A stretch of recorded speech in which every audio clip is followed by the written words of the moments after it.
Garis depan peperangan Rusia-Ukraina masih membara. Militer Ukraina melaporkan terdapat 176 bentrokan hanya dalam satu hari. Hal ini kontras dengan rencana perundingan antara para pejabat kedua negara yang dijadwalkan berlangsung di Istanbul, Turki pada Minggu keempat Juli 2025 ini. Namun perundingan ini disebut analis hanyalah akal bulus Moskwa untuk mengulur-ngulur waktu, sekaligus jadi ajang tontonan untuk memuaskan ego Presiden Amerika Serikat Donald Trump. Benarkah demikian? Simak jawabannya dalam video berikut.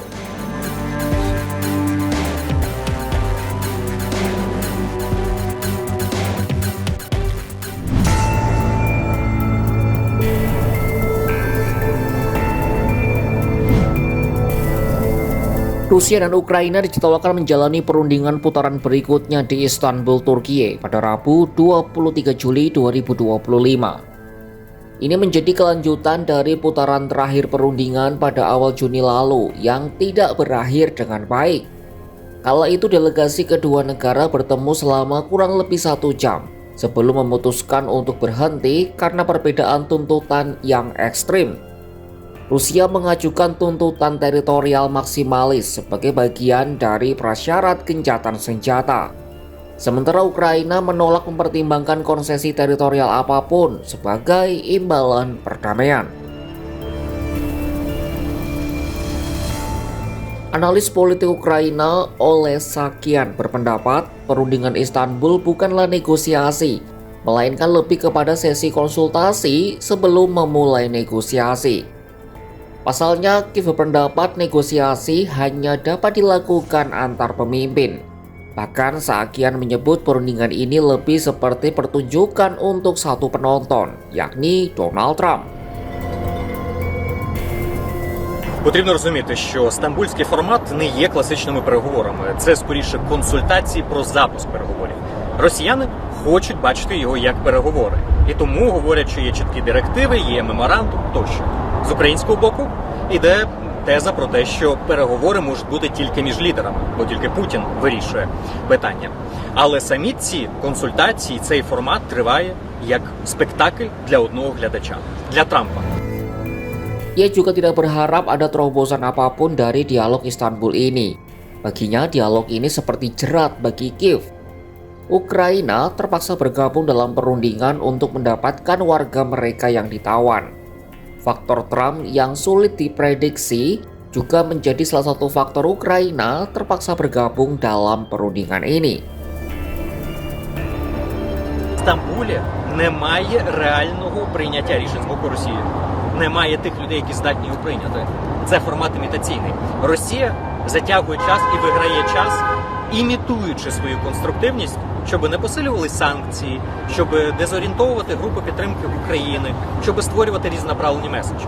Україна ж вимушена приймати участь там через те, що є обміни полоненими і тілами, що для нас вкрай важливо навіть внутрішньополітично і культурно. А по-друге, через те, що є Трамп, який при будь-якій нагоді може завжди сказати, та вони там всі однакові, і покласти відповідальність не меншою мірою на жертву, ніж на агресора.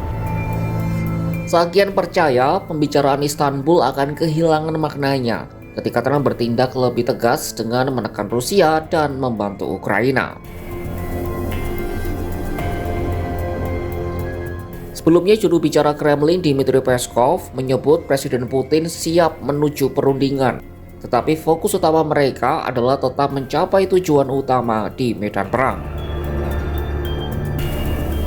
Есть наш проект меморандума, есть проект меморандума, который передан украинской стороной.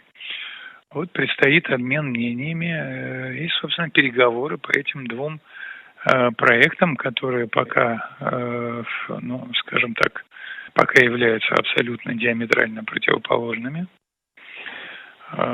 Поэтому предстоит большая дипломатическая работа.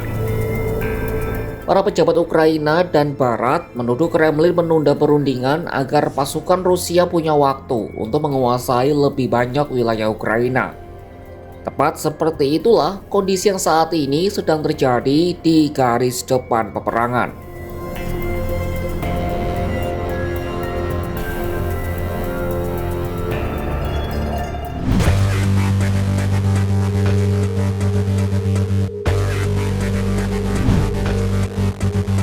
Rusia terus menguasai wilayah baru di Ukraina. Terkini pada Selasa 22 Juli 2025, Kementerian Pertahanan Rusia mengatakan pasukannya menguasai permukiman di wilayah Donetsk. Mereka juga sukses menghancurkan 10 stasiun perang elektronik dan 13 depot amunisi. Pasukan Moskwa menggunakan berbagai jenis senjata, termasuk rudal Kinzhal, untuk menyerang sejumlah fasilitas industri militer Ukraina. Rudal Kinzhal atau yang berarti belati merupakan salah satu senjata dengan presisi tinggi, sangat berbahaya, dan mampu membawa hulu ledak nuklir. Senjata ini sudah menjalankan tugas tempur eksperimental sejak Desember 2017, tapi baru benar-benar digunakan oleh Angkatan Darat Rusia pada Maret 2022. Sementara militer Ukraina melaporkan terdapat 176 bentrokan di sepanjang garis depan selama 24 jam terakhir. Mereka menargetkan konsentrasi personel, senjata, peralatan militer, dan unit artileri rudal Rusia. Kiev juga terlibat dalam pertempuran di wilayah utara Slobodansky dan Kursk.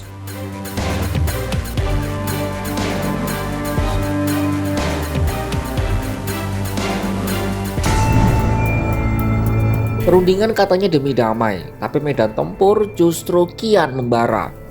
Rusia menyerang, Ukraina bertahan, Trump menonton dari kejauhan. Istanbul jadi meja konsultasi, bukan negosiasi, penuh tipu daya dan strategi tunda. Bagi Kiev ini bukan kehendak, melainkan keterpaksaan. Tawanan harus dipulangkan, dunia harus diyakinkan. Tapi sampai kapan warga sipil jadi korban, sementara para pemimpin beradu egonya? Diplomasi tak akan berarti jika senjata masih jadi bahasa utama. Maka benarkah ini jalan menuju damai, atau sekadar pertunjukan untuk satu penonton yang memegang kartu truf? Saksikan kabar lainnya hanya di kanal YouTube Kompas.com.